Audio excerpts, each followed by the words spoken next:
Les expériences ont montré que quand vous faites interview de travail, les pays à côté prennent toujours la première place. Par exemple, la Côte d'Ivoire prend la première place, le Bénin prend toujours la deuxième place, le Togo vient toujours en troisième place.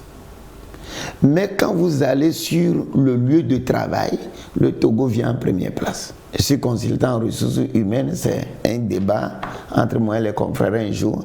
Et on disait que qu'est-ce qui caractérise un Togolais? Manque de confiance en soi. On te donne un emploi parce que quoi? Tu as des capacités. Deux, tu as l'estime de soi. Tu as la confiance en soi.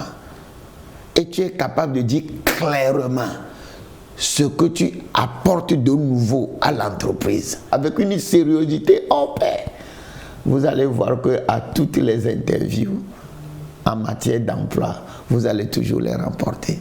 Mais quand vous allez avec un complexe d'infériorité, pensant qu'on va vous donner l'emploi parce que vous vous faites pitié, on ne va jamais vous le donner. Je le redis une fois encore, dans la sous-région, mes compatriotes sont meilleurs en milieu de travail. Mais quand on fait interview, ils prennent toujours la deuxième, la troisième place. À cause de manque de confiance en soi, à cause de manque d'éloquence. Ils ont l'éloquence, mais dès qu'ils commencent l'interview, ils commencent par bégayer. Parce qu'il veut tout faire pour qu'on ait pitié de lui. Il n'y a pas pitié en matière professionnelle. Il n'y a pas pitié en matière professionnelle. Que représente alors l'assurance en soi? Quand on dit que quelqu'un a l'assurance de soi, là, c'est parce qu'il s'aime d'abord. Deux, il dit je suis capable. Trois, maintenant, même en marchant, c'est comme s'il est capable de bouleverser toute l'humanité. Il ne vient pas vers vous pour négocier ni mendier, il vient vers vous avec une assurance que c'est lui qui a quelque chose à vous donner, pas vous. Cette assurance-là vient quand la personne a l'estime de soi. Deux, la personne a la confiance en soi. Donc l'assurance de soi est un toit qui a deux piliers.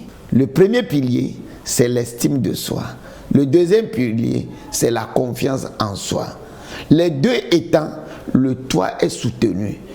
Et si vous avez l'assurance de soi, quel que soit ce qui arrive, vous êtes en possession du monde. Donc cela veut dire que, parents que vous êtes, parents que nous sommes, dans le processus éducatif de nos enfants, il faut développer au maximum l'estime de soi, la confiance en soi pour avoir l'assurance de soi. Tu as tout compris. Et j'espère que les autres ont compris ça aussi. Un enfant qui n'a pas assurance de soi, c'est parce qu'il n'a pas l'estime de soi. Il n'a pas la confiance en soi.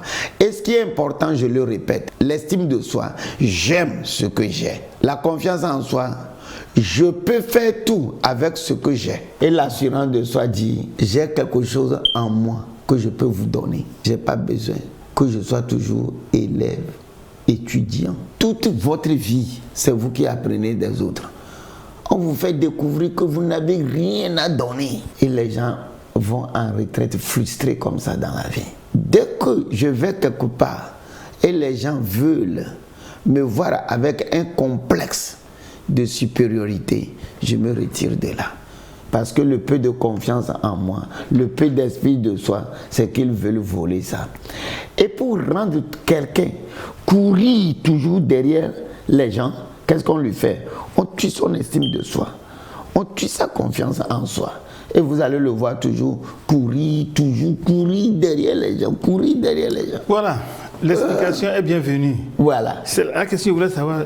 En expliquant cette affaire de confiance, l'estime de soi, de confiance en soi et de l'assurance en soi, j'ai l'impression que nos premiers contacts avec les Blancs, ces derniers ont cherché à tuer notre assurance en nous. Par exemple, nous avons délaissé notre médecine traditionnelle, nous avons laissé pratiquement tout ce qui nous appartenait et on regarde tout ce qui nous appartient comme diabolique, comme quelque chose qui ne nous incarne pas, qui ne nous définit pas. Qu'est-ce que vous pensez? Moi, je ne pense pas que c'est une histoire de Blancs, mais plutôt, on a utilisé des fois les Saintes Écritures.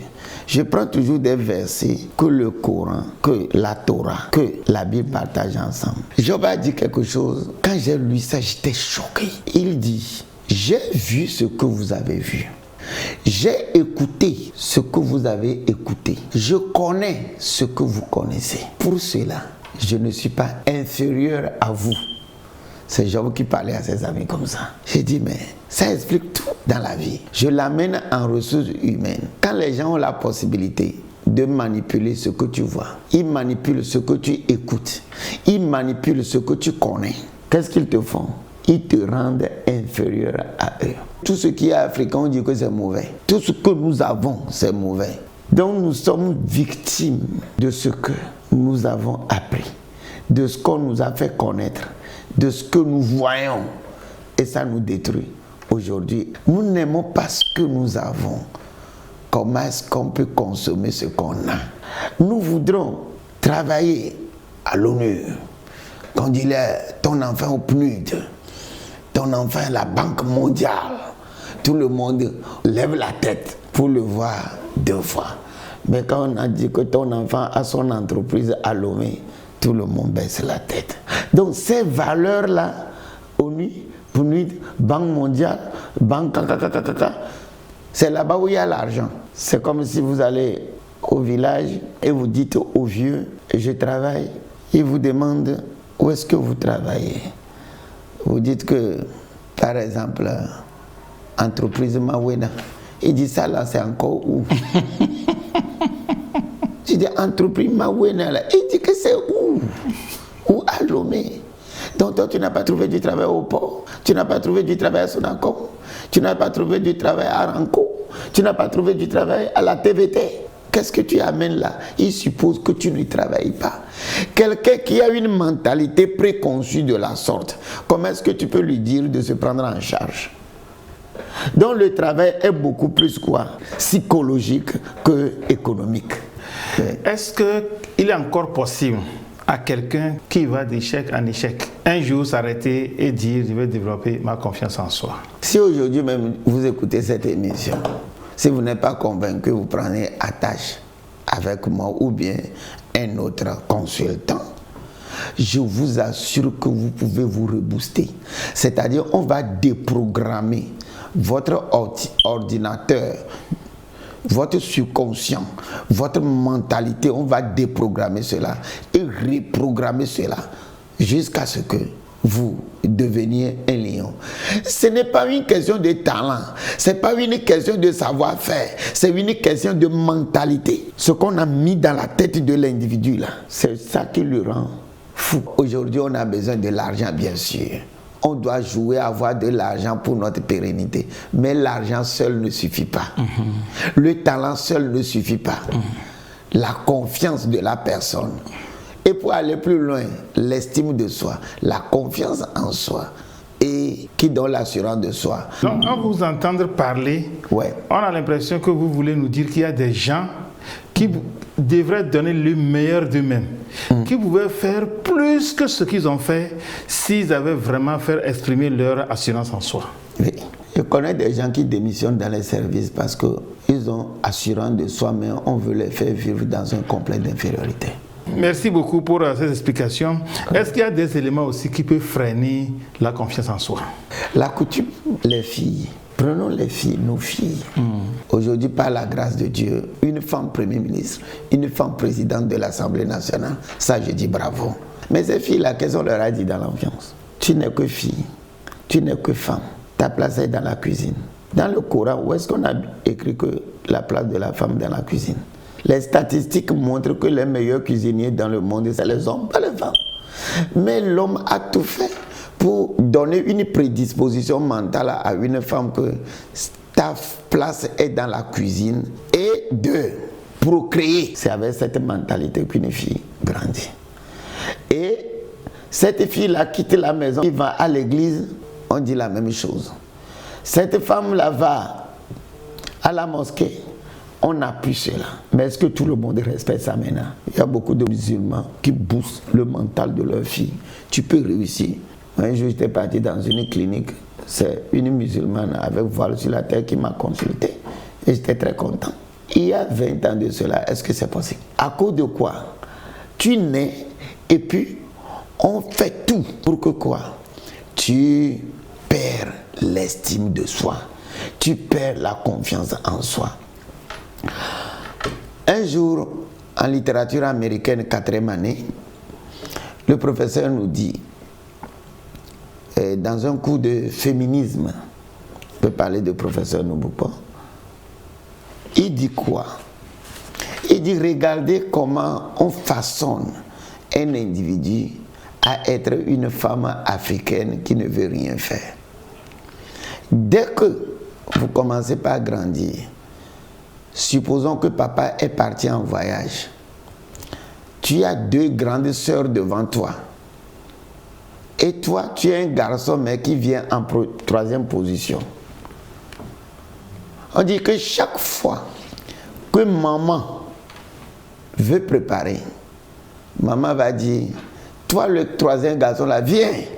Quand tu vas, on te dit, comme c'est toi maintenant l'homme dans la maison, dis-nous ce que nous allons manger à midi. Elle est venue en 3e position. Sa femme ne peut pas décider. Ses soeurs ne peuvent pas décider. Lui, parce qu'il est garçon, peut-être même il a 9 ans, 7 ans, c'est lui qui doit décider. Qu'est-ce qu'on est en train d'apprendre à ce garçon-là? La supériorité sur les femmes. À telle enseigne que dans un roman, une femme s'écriait, je pense à Alice Walker, dans Color Pepper, couleur pourpre. Une femme s'écriait, elle était dure, battait tous les hommes. Elle dit, que peut faire une fille qui a grandi au milieu de 7 hommes? Arrivé à un moment, quel est le problème de cette fille qu'on appelait Sophie dans le roman? Sophie veut manifester quelque chose, que je suis capable en tant que femme. J'ai la confiance en moi, j'ai l'estime de soi, j'ai la confiance, j'ai l'assurance de soi. Donc chaque fois que l'homme veut monter sur sa tête, elle utilisait la force physique. Et on l'amène à la gendarmerie, on dit, mais pourquoi tu es bagarreuse comme ça? Il dit, que peut faire une fille qui a grandi seule au milieu de 7 garçons pour manifester son dédain, son humiliation devant l'oppression qu'elle subit chez les hommes depuis l'enfance? Oui, mais est-ce que c'est la même chose qui conduit les gens à dire que si vous avez 50 femmes plus un homme, au lieu d'utiliser elle, on utilise il? Ceux qui écrivent les lettres là, même en littérature, on veut toujours voir les femmes inférieures. Merci beaucoup pour ces explications. Oui. L'avant-dernière question, est-ce que quelqu'un qui aime la perfection, il travaille toujours pour la perfection, et certainement, chemin faisant, il a rencontré certains échecs, est-ce que cette personne peut avoir confiance en elle-même? Pourquoi tout le monde a besoin d'un mentor?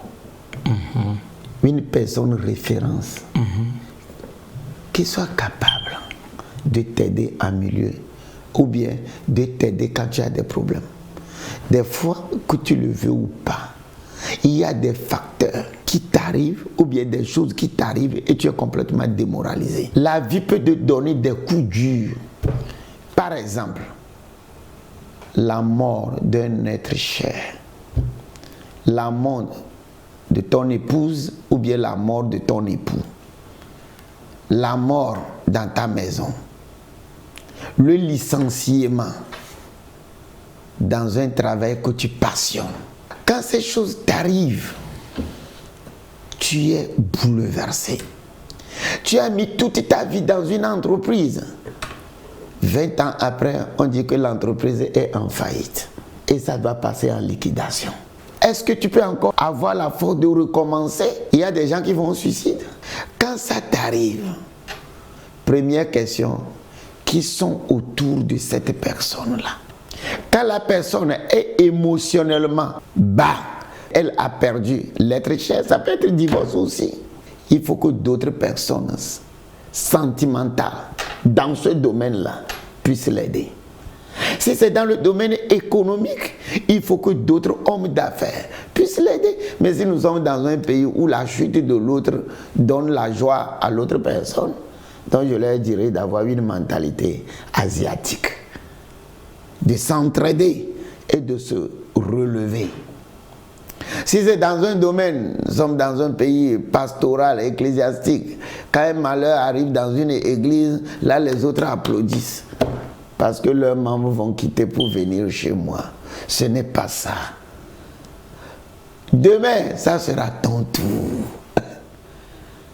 Alors que cette solidarité-là soit tellement grande au milieu de nous, au milieu des enfants de Dieu, ou bien, même en politique, quand la personne reçoit un coup dur, il faut que les autres politiciens fassent quoi?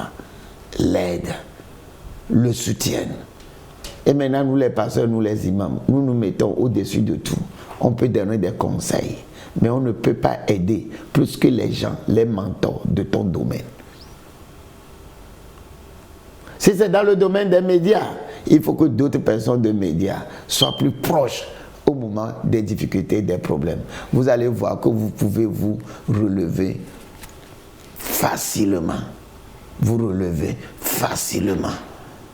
Quand quelqu'un a des problèmes émotionnels, une femme qui l'a abandonné, une femme morte, un homme mort, il faut qu'un autre homme vienne lui démontrer plus d'amour, plus de sentiments. Ça résout le problème plus que les longs moments de conseil d'un imam, les longs moments de prière d'un imam, les longs moments de prière d'un pasteur. Ce qui est sentiment, c'est le sentiment qui le résout. Ce qui est économique, c'est l'économie qui le résout. Ce qui est politique, c'est la politique qui le résout. Voilà, pasteur Dr Dra Mawina, je voudrais souhaiter vous garder plus que ça, mais le temps imparti est arrivé à sa fin. Si vous avez un autre message avant qu'on ne remette l'antenne à la régie pour la suite des programmes de la télévision togolaise. Aujourd'hui, je le répète encore, aujourd'hui, nous voulons progresser. Nous voulons que les gens se prennent en charge. Nous voulons que les gens créent des entreprises qui font leur nom au Togo, dans la sous-région, dans le monde. On veut venir dans notre pays et voir au moins 90% au moins de la population qui se prennent en charge, qui font quelque chose et qui viennent donner impôt à l'État. Tout cela ne peut jamais se faire s'il n'y a pas l'estime de soi, c'est-à-dire l'amour de mes capacités intrinsèques et extrinsèques.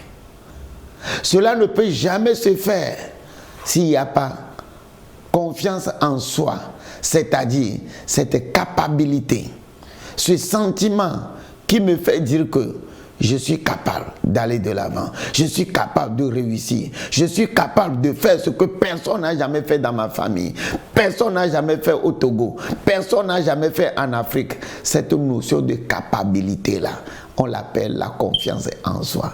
Les deux regroupés, ça donne l'assurance de soi. Et tu peux dire avec audace, je posséderai l'humanité, je posséderai le monde. Chers téléspectateurs, merci pour cette confiance renouvelée à l'émission ID. Ça n'est terminé pour aujourd'hui avec pasteur Dr Dra. Nous allons nous retrouver la semaine prochaine. D'ici là, prenez soin de vous et bye bye.